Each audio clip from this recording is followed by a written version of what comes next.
The biggest contradiction in hockey right now, I'm going to squash it. Welcome to Beer League Bum Hockey Reviews.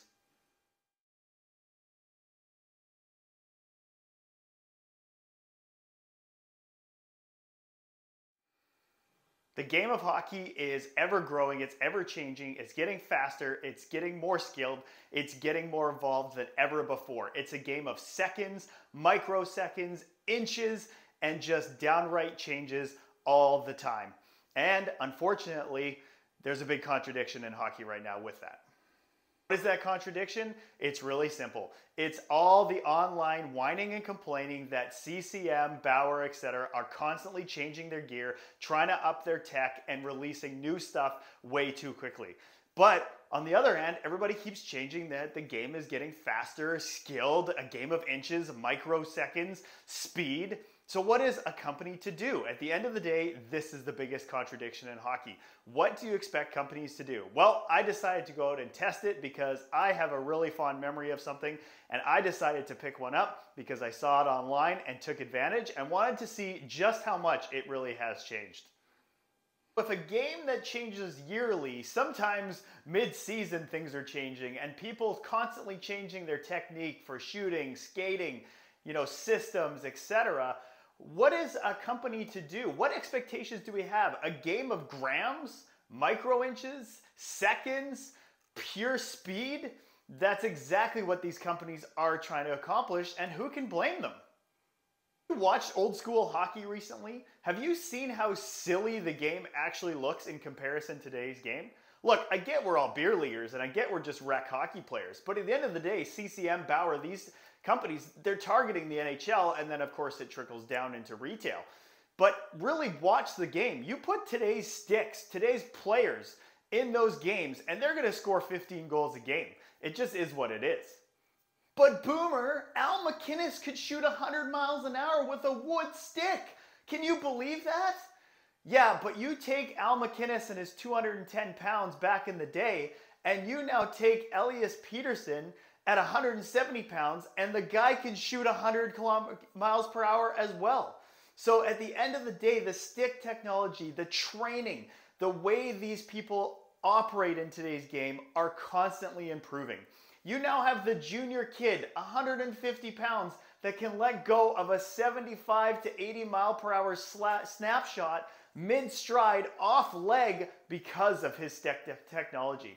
That was not how Al MacInnis did it back in the day. I'll give you guys a quick example before we get into the full video. A lot of people consider one of the greatest sticks of all time is the Bauer Nike 195. Well, just for fun, I actually cannot remember even using it, so I had to do a little bit different with my stick this time. But the 195, if you actually look it up, was 470 grams. That is a low-end fiberglass stick now. So that thing would feel like an absolute tank in today's game. All right, my friends, let's go way back. 2014, 2015, 2016, the glory days. Back when there was no virus that can't be named, back to simpler times. Super simple times, actually. To the old glory days of the 195 and the greatest sticks of all time. The year was 2015, 2016. I had picked up my first 1N, and it became the ultimate stick for me. Successor to the old 195, the Nexus 1000s. This stick had it all. And from what I can remember, back in the day, this was my favorite stick of all time. And I wanted to pick one up and test it and put it against today's top stick, which is my FT4 Pro, and see if it's really as fond memories as I can remember. Bauer was all the rage back then. CCM was just something I was never interested in taking on. I never used the CCM. I was the Bauer fanboy like no tomorrow. The Nexus 1000 was a great stick. The N8000 really wasn't there for me. But when I picked up the 1N and took my first slappers, this stick had it all. And all I remember is scoring 100 and something goals with this, having my best season ever, and this stick, I have some really fond memories with. The 1N was the first stick that I remember that changed my game. I picked this thing up and just kept scoring goals. It felt amazing. It was super durable. It lasted me almost a whole season. And this was the first stick that I attribute to becoming Boomer and actually shooting well and learning to shoot differently with a mid-kick stick with such a soft, comfortable release. The 1N gave me my best season ever up until just recently with the FT4 Pro. And naturally, I always have fond memories talking to my teammates about this amazing stick. Crazy enough, fast forward to years and years later, and somebody on my YouTube channel mentioned Hockey Stick Man. I've been constantly looking at it and seeing a lot of old gems on there, but I never really pulled the trigger because, of course, my FT4. But when I saw the 1N come up, which is Boomer's fondest stick of all time, I couldn't help myself but pick one up and take it to the rink to give it a go. I pulled my stats with the 1N and was actually pretty surprised to see 115 goals. It was the 2015-2016 season and 164 points. I just recently passed that, actually, the 124 in this last season with the FT4. So the 1N had a really solid run, I must say. So hockeystickman.com has a lot of old Pro Stock sticks, and I saw the 1N come up. And unfortunately, it doesn't really tell you exactly what it is. So when it arrived, it's a Hansen Pro Stock, I'm guessing from the Vancouver Canucks back in the day. And it is an SE version, which is the European heavy version. But checking the code, it is an actual 1N.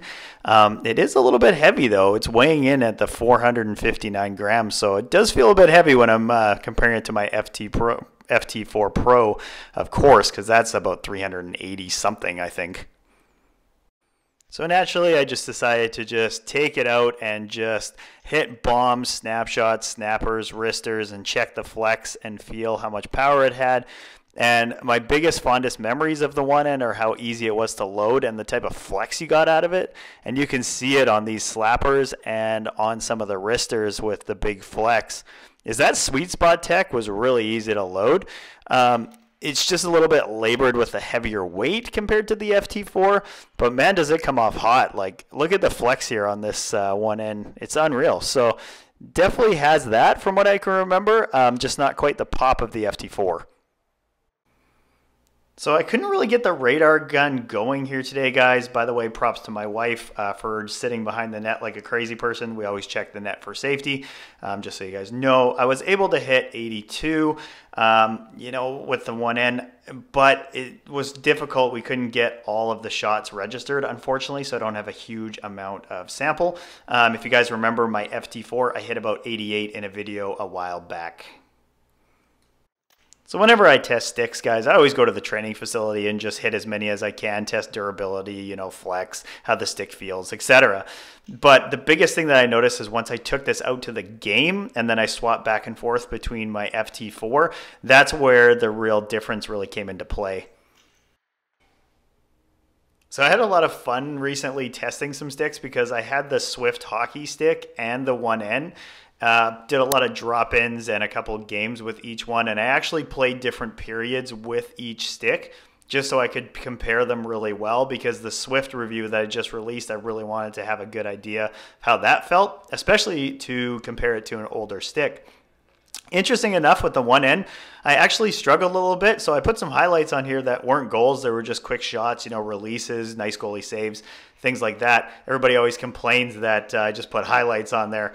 Trust me, guys, it's a humbling experience when you don't score 3 or 4 goals a game like I normally do.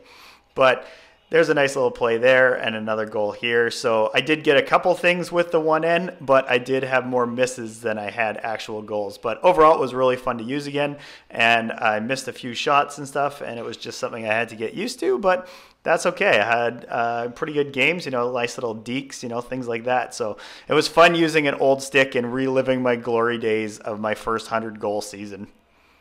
So I finished up with the 1N, decided to put it away, and it was time to bust out the Jet Speed FT4 Pro again and see what the real difference was.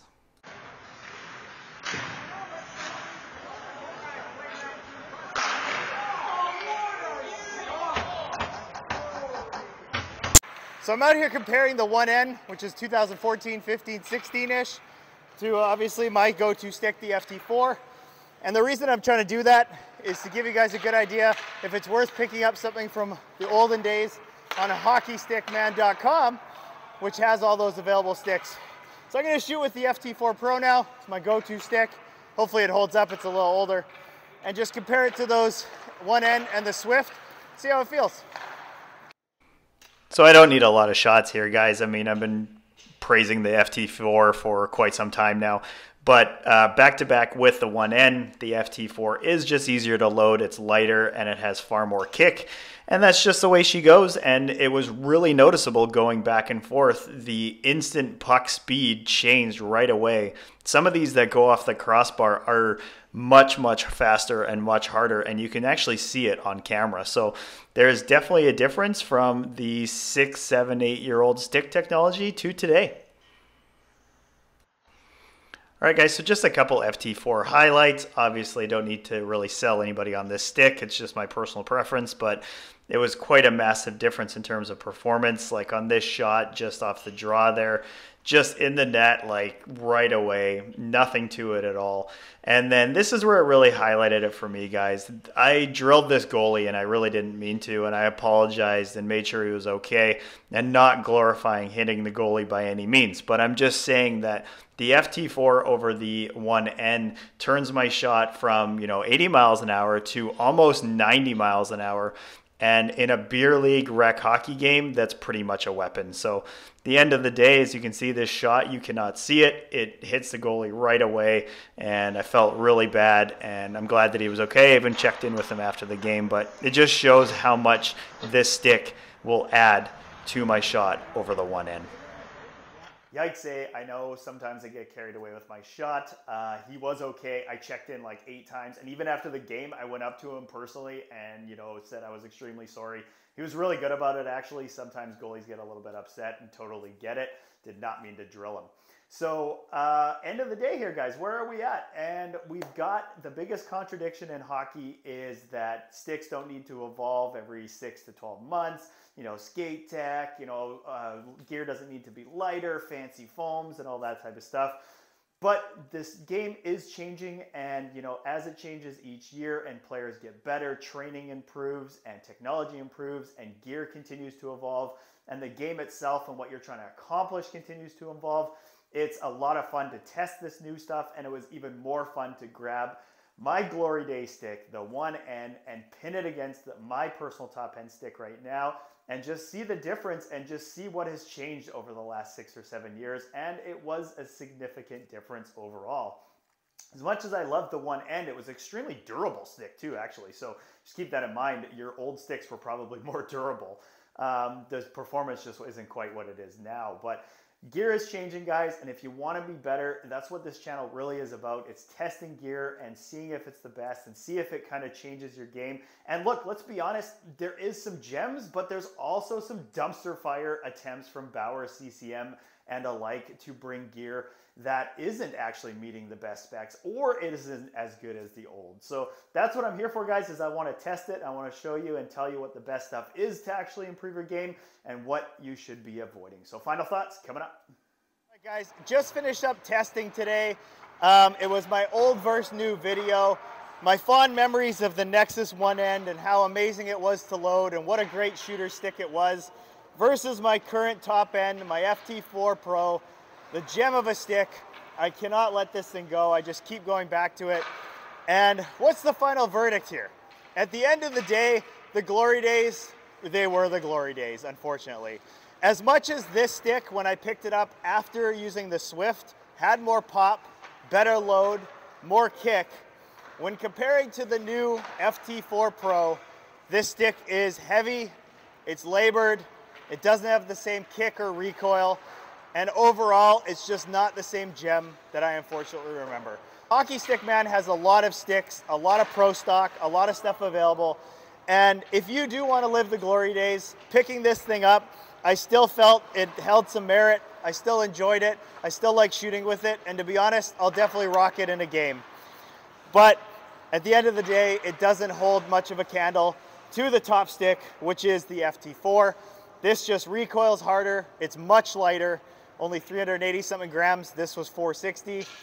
It just overall, stick tech has actually advanced. The shot power on this thing is just better. Unfortunately, I couldn't radar them today. My radar wasn't working, but significant difference in the shot power going back and forth on some of those clappers.